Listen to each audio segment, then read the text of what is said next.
ನಮಸ್ಕಾರ. ನೀವು ನೋಡುತ್ತಿರುವುದು ಮೈಸೂರು ಕನ್ನಡ ನ್ಯೂಸ್. ಕರ್ನಾಟಕ ರಾಜ್ಯ ರೈತ ಸಂಘ ನಂಜನಗೂಡು ತಾಲೂಕಿನ ವತಿಯಿಂದ ಇಂದು ಕೆಲ್ಲುಪುರ ಗ್ರಾಮದಲ್ಲಿ ಮಹಿಳಾ ಘಟಕದ ಉದ್ಘಾಟನಾ ಕಾರ್ಯಕ್ರಮ ಯಶಸ್ವಿಯಾಗಿ ನಡೆಯಿತು.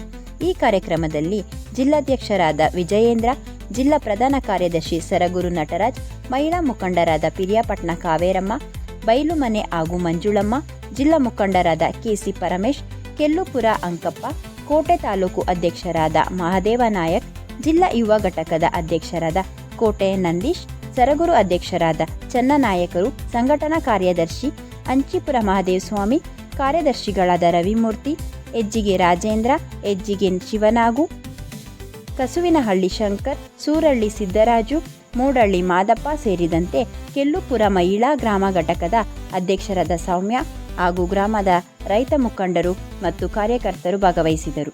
ಕಾರ್ಯಕ್ರಮವನ್ನು ಯಶಸ್ವಿಯಾಗಿ ನಡೆಸಿದ ಎಲ್ಲ ಪದಾಧಿಕಾರಿಗಳು ಮತ್ತು ಕಾರ್ಯಕರ್ತರಿಗೆ ಅಭಿನಂದನೆಗಳನ್ನು ಸಲ್ಲಿಸಲಾಯಿತು.